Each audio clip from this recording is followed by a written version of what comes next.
Somewhere right now, a group of humans is arguing about who should be in charge. A boardroom, a family dinner, a group chat about weekend plans. You do this constantly. You crown leaders, you build hierarchies, you give someone a title and a chair at the head of the table.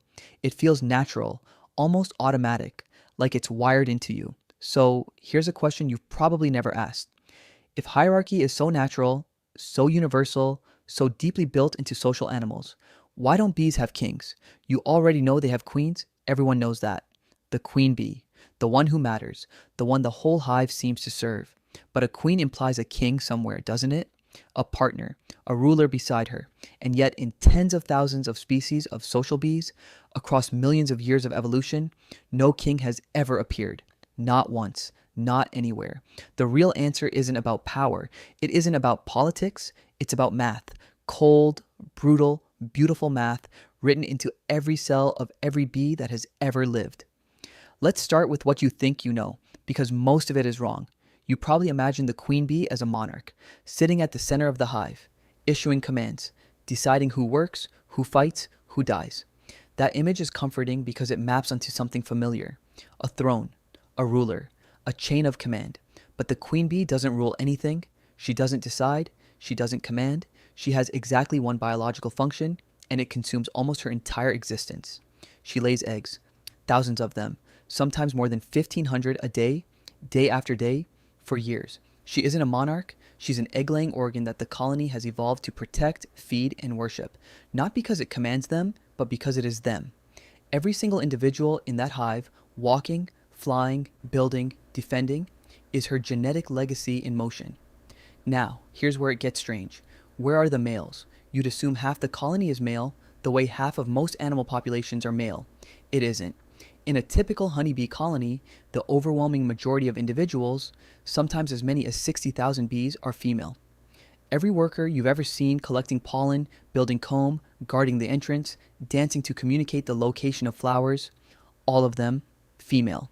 The males, called drones, exist in tiny numbers, usually only a few hundred, and only during certain seasons. They don't forage, they don't build, they don't defend the hive, they can't even sting. They exist for one single purpose, and once that purpose is fulfilled, or once it fails, their story ends almost immediately. Why would evolution build a society this lopsided? This is where the science gets genuinely strange and where you need to understand something called haplodiploidy. Don't worry about the word. The idea is simple, and once you see it, you'll never think about bees the same way again. In humans, and in most animals you're familiar with, every individual gets one set of chromosomes from their mother and one set from their father. 2 sets, always. Bees don't work that way.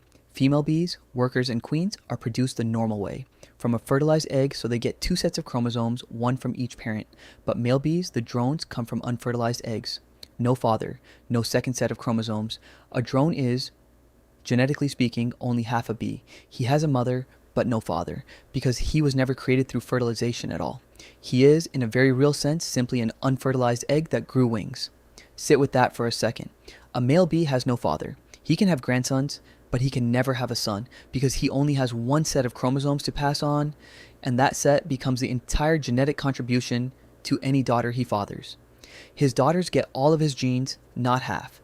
It sounds almost like science fiction, but it's simply how bees, ants, and wasps have reproduced for tens of millions of years.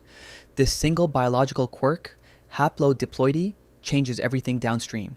It changes who is related to whom and by how much, and that changes who is willing to sacrifice everything for the colony and who isn't. In 1964, a British evolutionary biologist named W.D. Hamilton published one of the most important ideas in the history of biology. He wasn't studying bees specifically at first. He was trying to answer a much bigger question. Why does self-sacrifice exist in nature at all?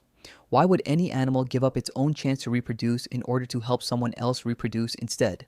From a purely selfish, survival of the fittest lens, that behavior shouldn't exist. And yet it's everywhere in social insects. Worker bees don't reproduce. They spend their entire lives raising their mother's other offspring instead of having their own. Why would evolution ever favor that? Hamilton's answer became known as kin selection, and it hinges on a simple insight. Evolution doesn't just care about your own offspring. It cares about your genes surviving into the next generation by whatever route gets them there. If, helping your sister survive and reproduce spreads more of your genes than having your own children would, then helping her is, genetically speaking, exactly as good as reproducing yourself, sometimes better. And here's where haplodiploidy makes bees uniquely extreme. Because of the strange way male bees are produced, worker bees, all sisters, share an unusually high percentage of their genes with each other, sometimes as much as 75% compared to the 50% you'd share with your own children. Read that again. A worker bee is more closely related to her sisters than she would be to her own offspring. Genetically, raising more sisters is a better investment than having babies of her own, so she doesn't. She works, she feeds, she defends, she gives up reproduction entirely, not because she's programmed to be selfless, but because helping her mother produce more sisters is, mathematically, the most efficient way to spread her own genetic material. This is the real answer to the hook you started with. There's no king because a king would break the math. Think about what a king would actually require. A king implies a permanent male partner to the queen, contributing genes equally, ruling alongside her, present in the colony long term. But a permanent breeding male doesn't fit into a system built on haplodiploidy and extreme sisterhood. The entire colony's cooperative structure depends on workers being unusually related to each other through their mother and only loosely related through fathers, since a queen typically mates with multiple drones during a single mating flight early in her life, then never mates again. Multiple fathers, one mother, thousands of daughters who are still, on average, far more related to each other than to any single offspring they could have themselves. Add a permanent king, a co-ruling male sticking around, contributing genes evenly across generations the way human fathers do, and that lopsided relatedness collapses. The entire evolutionary incentive for workers to sacrifice their own reproduction disappears with it. So evolution simply never built one. Drones aren't excluded because bees are cruel or matriarchal by design. They're excluded because their genetic role is narrow, brief, and finished almost the moment it begins. Here's what that role actually looks like, and it's more brutal than most people realize. Once a year, usually in late spring or early summer, virgin queens take what's called a mating flight. They fly to a specific gathering point, sometimes called a drone congregation area, where males from many different colonies converge, waiting. Hundreds of drones may chase a single queen through the air. Only a handful, sometimes 10 to 20, will successfully mate with her, all in a matter of minutes, high above the ground. And then, almost immediately after mating, the drone dies. His reproductive organs are torn away in the act itself. It is his first and only act of reproduction, and it kills him instantly. The drones who don't get chosen fare barely better. As autumn approaches and resources become scarce, worker bees, his own sisters, stop feeding him. Eventually, they physically drag him out of the hive. Locked outside in the cold, unable to feed himself, he dies within days. Every single drone in the colony's history, whether he mated or not, meets an ending shaped entirely by his genetic uselessness the moment his single function is complete or denied. This isn't unique to honeybees either. It's a pattern repeated across the wider world of social insects, and it's part of what led the American evolutionary biologist Robert Trivers, along with his colleague Hope Hare, to publish a landmark 1976 study on sex ratios in social insect colonies. Trivers and Hare noticed something odd in the data across dozens of ant species. The ratio of investment in female offspring compared to male offspring across colonies matched almost exactly what Hamilton's kin selection math predicted. Roughly 3 to 1 in favor of females, precisely because of that unusual relatedness workers share with their sisters through haplodiploidy.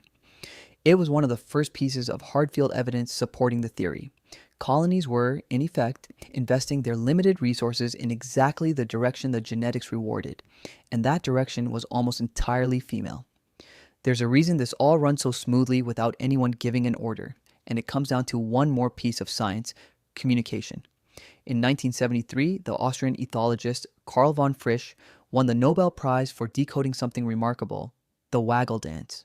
When a worker bee finds a rich source of food, she returns to the hive and performs a figure-8 dance on the vertical surface of the comb, the angle and duration of her movements encoding the exact direction and distance of the food relative to the sun. Other workers watch, decode the dance with their bodies in complete darkness, and fly directly to a location they've never seen. No one commanded this. No queen assigned this task. It emerged entirely from decentralized, cooperative signaling, driven, ultimately, by the same underlying genetic incentive that keeps workers from reproducing in the first place: Help the family. Spread the shared genes. There is no ruler in the hive because there doesn't need to be one. The system runs on relatedness, not authority. This is the part that should genuinely unsettle you if you think about it long enough. You live inside hierarchies your entire life. Bosses, presidents, parents, kings, historically, quite literally. And you probably assume that's just how complex cooperation works, that any group large enough, organized enough, productive enough, needs someone at the top making decisions. Bees prove that assumption wrong. A colony of 60,000 individuals coordinating flawlessly, defending itself, feeding itself, reproducing itself, building elaborate structures with mathematical precision, does all of it without a single commanding mind. No president, no general, no king. Just genetics. Aligned so precisely that cooperation becomes the most selfish possible strategy available. Humans didn't evolve this way. You share, on average, 50% of your genes with your siblings, the same as with your own children. There's no lopsided genetic incentive pulling you toward permanent, total self-sacrifice for a sibling the way a worker bee experiences for her sisters. So instead, your species built hierarchy through negotiation, force, culture, and law. You invented kings because your biology never handed you an automatic reason to cooperate at that scale for free. Bees never needed to invent anything. Their biology already solved the problem for them, millions of years before the first human hierarchy was ever built. So the next time you watch a bee land on a flower outside your window, know what you're actually looking at. Not a worker following orders, not a subject of some invisible throne. You're looking at a genetic strategist executing one of the most efficient reproductive systems evolution has ever produced, built entirely around the absence of a king. There was never a throne for one to sit on. There was only ever the math, and the math never needed him. Somewhere right now, a group of humans is still arguing about who should be in charge. Bees settled that question millions of years before humans existed to ask it. They just never needed a king to answer it.